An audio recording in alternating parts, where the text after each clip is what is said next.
Welcome to my show. It's a guest here. His name is Matt Aloran. Mr. Matt, how are you doing, sir? I'm doing well. How are you, sir? You were fanning yourself. Is it hot where you are right now? Yes, I'm fine. Thank you very much. The heat is here, so that's the main reason why I was fanning myself. It's not easy. Thank you so much, sir. I'm fine. Thank you very much, Mr. Matt. Firstly, you are an author. You are also a keynote speaker, and you are a communication expert. Can you please, Mr. Matt, discuss more about yourself and how you are doing currently now, Mr. Matt? Yeah. I just realized I was talking to my wife this morning. I published my first article in a magazine on communication in 2007. And so this is my third book that I wrote, the book that I'm here to talk to you about today. Um, I have my master's degree as a therapist. I built 3-day intensive communication trainings in financial services, which is the industry that I've specialized in since 2007. Um, Communication is what I nerd out about, man. Like this is being able to communicate more effectively is a skill that I don't think a lot of people understand. And then listening is something that nobody seems to teach anybody how to do. And so I figured I'd write a book to help people learn how to listen better. It's definitely not easy. Communication is a very, very tough thing today. And I would also like to dive to the point of your book, which is Shut the F Up. Can you please, Mr. Matt, discuss more on that book? And if you have any book you are planning to release in the coming future, Mr. Matt?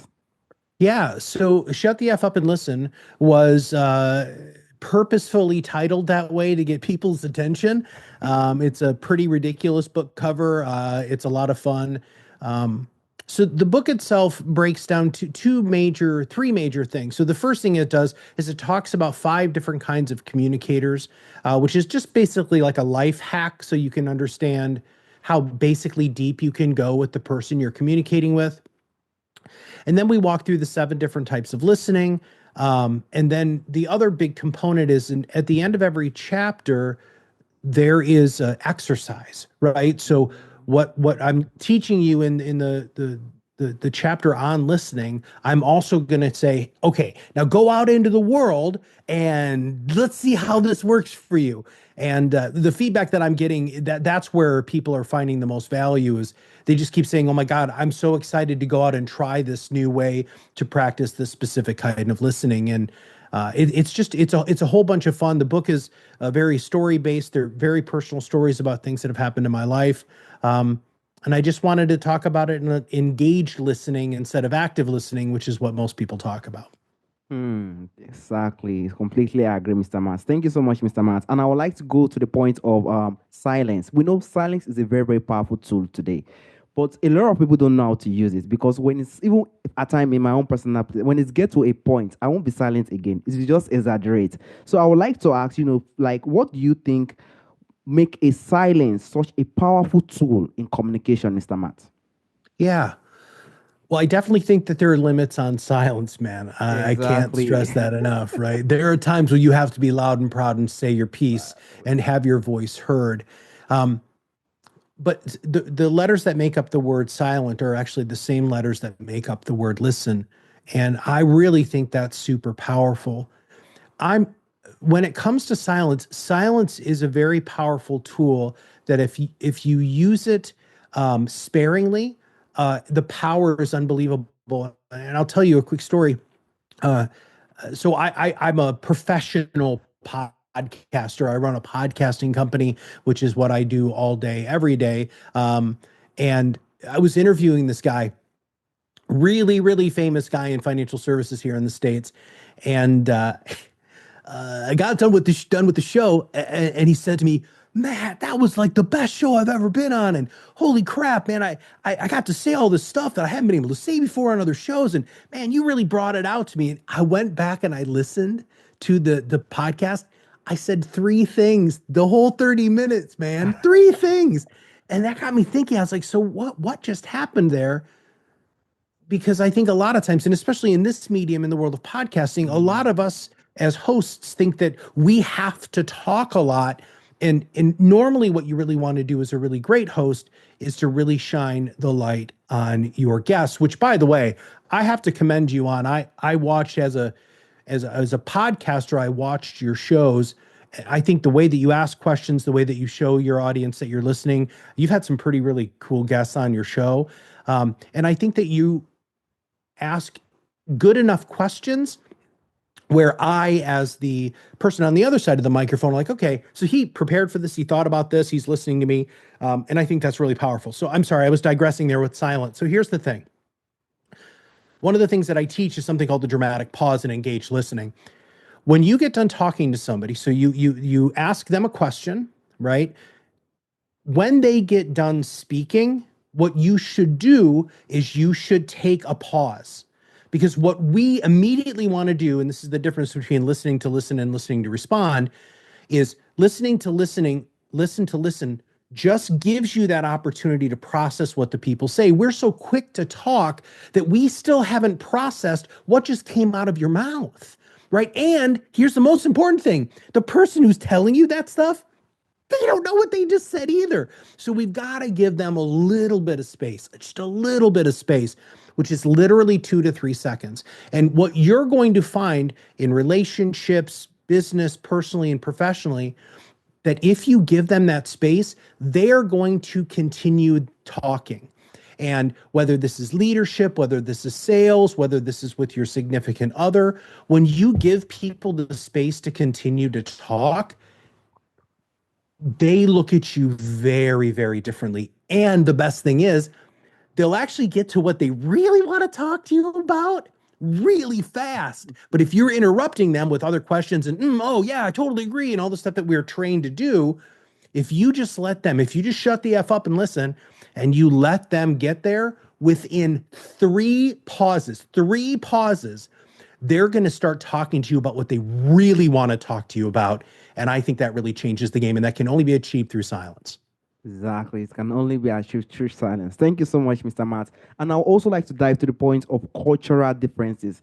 I believe, and I do not think, but I do not know, but I believe that cultural differences could also affect someone when it comes to silence in communication. You know, there's some people culture that by the time anything happens, they just exaggerate. There are some people that they calm, you know, the way they behave is it shows that the way the area they came from is totally a different place entirely. So do you think cultural difference also influence silence in communication? And how do you think the perception really affects the interception of silence in communication, Mr. Matt?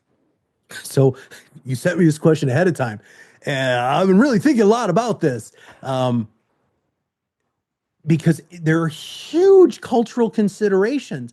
There are different, ethnicities or different groups that if you don't respond immediately, it's totally disrespect. And then on the flip side of that, if you do respond immediately, it's disrespect. So as a communicator, it's incredibly important to understand the social mores and folkways that are involved multiculturally when you're talking to somebody else. This is a very, very strife with issues. We see this on international stages all the time, where your specific culture is trying to interact with another culture, and you do something that's very accepted and commonplace within your culture, but it is actually a really terrible thing in another culture that is like offensive. And if you're not culturally sensitive to that, and I'll give you an example here in the States. So my wife and I worked at a place called Boys Town, which is a home for at-risk teenage boys and girls. We were there for a little over 5 years. And we had a lot of Native American kids who came to this organization. And in Native American culture, eye contact with adults is actually looked at as being a sign of disrespect. But that was a huge core of our program. You look at me, you say, okay, you do the task, and then you check back. And so we had to adjust what our whole model was for behavioral psychology, basically, to make sure that we were being culturally sensitive to those Native American kids, because eye contact with adults was like the biggest sign of disrespect. You just didn't do that. It was confrontational. And I think the same thing happens with listening, and I think it definitely happens with silence. So you need to do your research, right? You really need to do your research. If you're going into a multicultural situation, and this can be even within your personal village, there can be cultural differences that you have to pay attention to. And I believe part of engaged listening is not only about the intent going into the piece of communication, but it's also fundamentally wanting to make that real connection with people, because active listening is really empty listening. It's the okay, yep, I hear you. No, man, that's not about the person. That's about you. What I want listening to be about is about the person who's talking. It's a very serious sign of reflection. Um, and I've run into some things like that with silence. I've had people who've gotten very angry with me. People in faster paced communication, cultures like I have a larger group of Italian friends who kind of grew up in an Americanized Italian culture where they like talk over each other and stuff. And if you're not participating that way, if you're just sitting back and trying to, absorb what's going on, they think that you're standoffish, that you're aloof, that you're pompous, that you're arrogant. And I'm just like, dude, I'm all none of those things. I'm just trying to figure out what's going on here and who I need to listen to. So I think cultural sensitivity on this is vitally important. Exactly. I completely agree with you, Mr. Matt. And I also remember the time you said, when someone keep quiet, it definitely brings the person to the point of where the main discussion is meant to get to. Silence really bring where the main decision that's discussion that is meant to be brought up at the right moment instead of this, real argument. So I would like to ask how it also improves the way one decide, decision making, and how it also solve a lot of problems today, Mr. Matt. I just I heard the new King of England, Yeah. um, who my company's based out of Canada. I'm here in the States, and so one of my really good friends in Canada, who's been on this book journey with me and this listening journey with me, and he really helped me with some clarification and some language. He sent me this video from the new king addressing his people, and he said one of the most important things that we need to learn how to do is to be quiet and listen to each other. Here in Michigan, our governor, who's pretty well known here in the States, you either love her or you don't. I personally love her to death. She was just talking about, in these times of polarization, the truly successful people are the ones who know how to listen. I believe that listening is love. Showing people that you're listening is actually showing them that you love and respect them, that you honor them, that you value them. Um, and I don't think we have enough of that in the world. I think that there's all of this polarization of, I'm better than you, and we're we're all we're all just lucky to be here, man. Neil deGrasse Tyson, who's a famous astrophysicist, was talking about how the chance that, like, okay, let's just think about it. The chance that you and I are even talking is astronomically improbable. It's improbable, man. You're on the other side of the world compared to me, man, right? Mm, And all you and I are having a dialogue about something that, and I'm grateful for this, that I'm very passionate about, and you gave me the gift to come on your show. But the mm, simple fact that we even have this opportunity, and the simple fact that we're even born, period, is a freaking miracle. And we have to be more grateful. We have to be more humble. And I believe that listening is such a great way to show that humility, mm, understand that you don't know everything. Socrates said, you never learn anything by talking. You only learn from mm, listening. And man, my grandmother said, this is the onus of the whole book. Matt, you have two ears and one mouth. You should listen twice as much as you talk. And I think that this is the key to solving so many problems. Not listening to just go, okay, I hear you, but to actually learn how to listen, absorb the information that the person that you're talking to is telling you, feeling it, experiencing it with mm. all of your senses, and truly being engaged with this communication. I think we can solve a lot of the world's problems. I really, really do. I completely agree. Humility is a very, very powerful tool. When one is humble, one will surely listen, and it shows the sign of humility. I completely agree. Thank you so much, Mr. Matt. And I would like to also dive to the point of pressure. When arguments get to a point and someone wants to continue to feel that silence, I don't know if you have experienced it before. That person who is trying to get your anger or who wants you to talk we get to a point whereby he will now start to get more hungry and hungry and hungry because you are not speaking, because you are not Yeah. saying anything. So it pisses that person off. What's going on here? So I would like to ask how someone can learn Yeah. to feel confident with silence in even in high pressure situation, Mr. Matt. Yeah. Um, you said it right at the outset of the show that there are definitely times where you have to stand up, you have to speak, and you have to be loud, right? Um, what I really try to teach with this, and I'll tell you a quick story. Um, when I was right when I graduated from university here, I had a degree in applied medical ethics, and so I went to work in a hospital system to help teach ethics, ethical decision making, and how to communicate with patients more effectively. That was my job. Mm. And we went in and we were doing a lunch and learn for these physicians at this very specific hospital. And we were talking about this patient who had decided that they were going to stop care. It was just too much. They knew that it maybe was going to prolong their life like 3 months. It wasn't worth it. Their last 3 months were just going to be terrible. And they wanted to try to live the time that they had left clear so that they could spend time with their family and their loved ones. And we were talking about how the doctors were very, very upset because the client wasn't listening or the patient wasn't listening. And so we brought this up as a case study, and this doctor just starts yelling at my partner and I, well, that patient's an idiot. And oh my God, how stupid. They could have lived, we could have found a cure.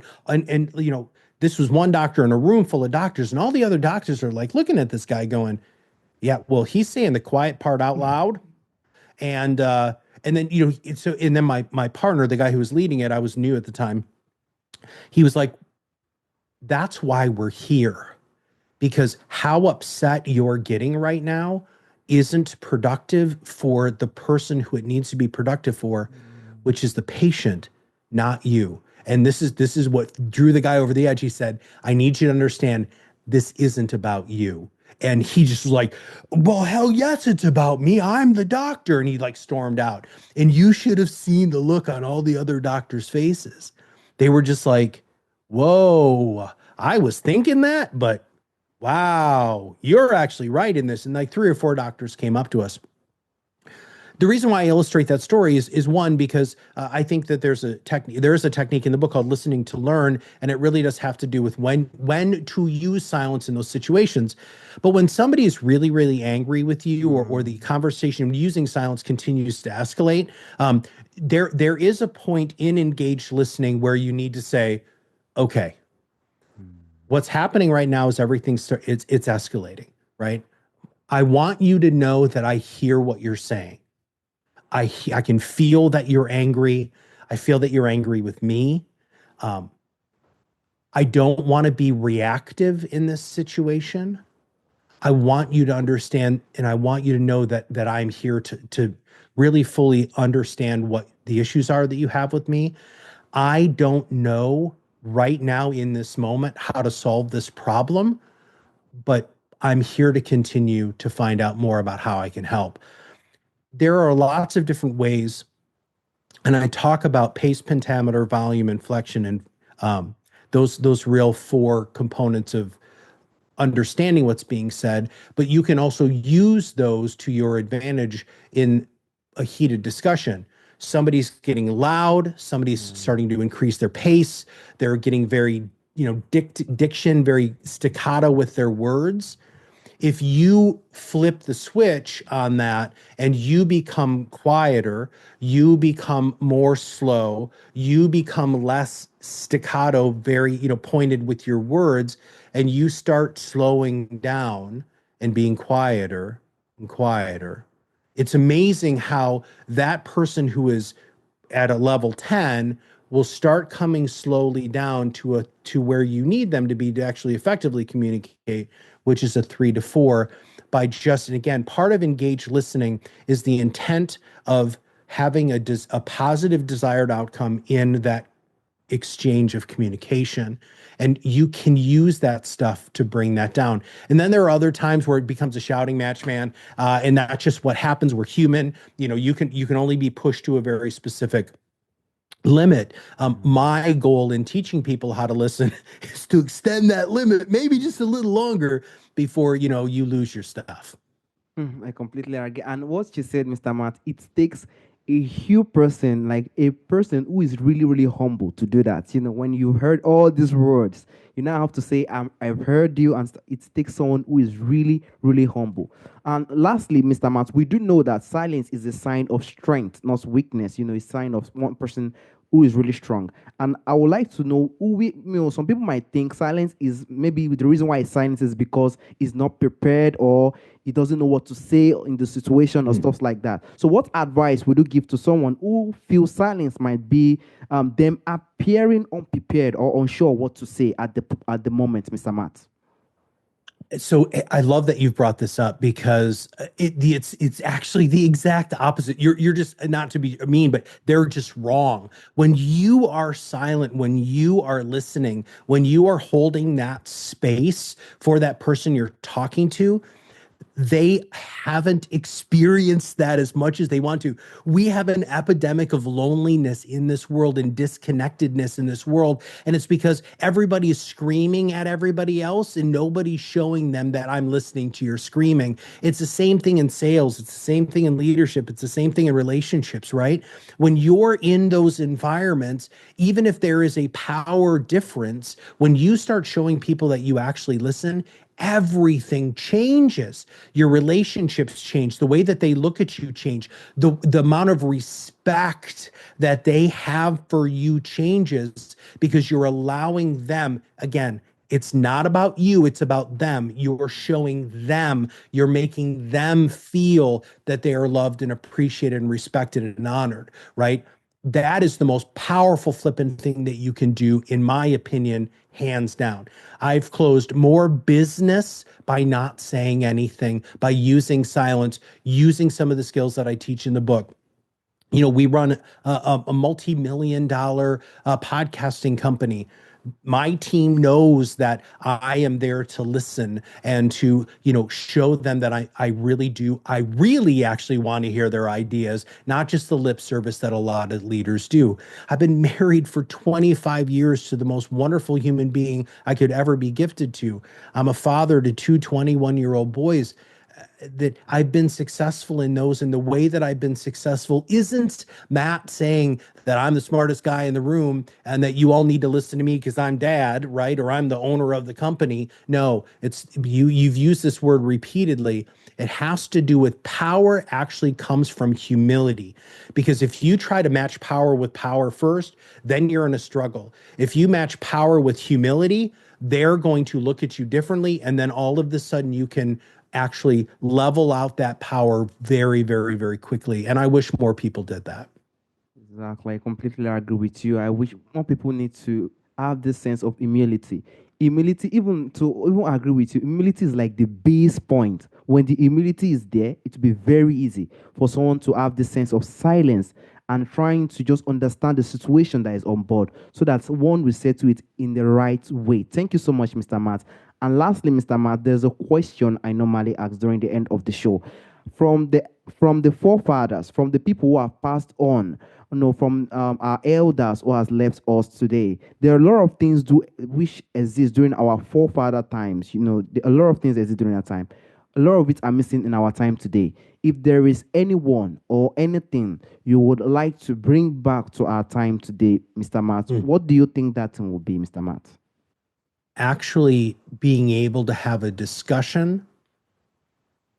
So many moons ago, when we didn't have this amazing technology that we're using right now, and the phones and social media and everything that was right at our fingertips, We used to sit around and talk. We used to sit around and tell stories where you'd be sitting around a fire and somebody, the elder, would be telling you a story of your ancestors or your tribe or your history or your heritage or something in their life. Man, I wish we would get back to that. That actually forces listening because you as the other person sitting around the fire are just listening to the story because you want to know, ooh, there's this one point I've heard this story before and I remember this and I absolutely love it. I wish we would humanize and regain that ability to be physically present with other people during the storytelling process because you and I hear stories all day long. It's television, it's YouTube videos, it's TikToks. We're consuming stories all the time, but it's very passive. It's very detached. I want to bring back this idea of, sitting around a fire, sitting, in a pub, having drinks, to, you know, hanging out in public places and having meaningful discourse instead of doing what most people do today, which is they're on their phone or they're half listening because they're kind of one eye down over on the phone because they're waiting for some blip of dopamine that somebody liked a comment or that they're getting a text message. I think that human connection is so vitally important in this digital world. And I think we're starting to see, especially millennial generation and Generation Z, I think they're actually starting to realize that since they grew up as digital natives, which my generation didn't, they grew up as digital natives, that they're craving these spaces. They're craving this IRL in real life friendships instead of everything being digital. And I think storytelling can be a great gateway to ignite that historical way that we used to exist. Completely agree with you, Mr. Matt. A lot of things have changed today. Physical connection is something that we're really missing. That's why sometimes one just have to go outside to just feel this nature, just feel this breeze and everything. Someone just have to feel this real connection. It's definitely a very hard time today. We hope better things come in the coming future. I want to personally thank you, Mr. Matt, for this opportunity and for this time you've given me today on speaking on the power, the way silence is really, really valuable, and even how it can solve tremendous issues in the life of comfort. Thank you so much, Mr. Matt. Thank you. All right, so have a lovely day, Mr. Matt. Bye bye.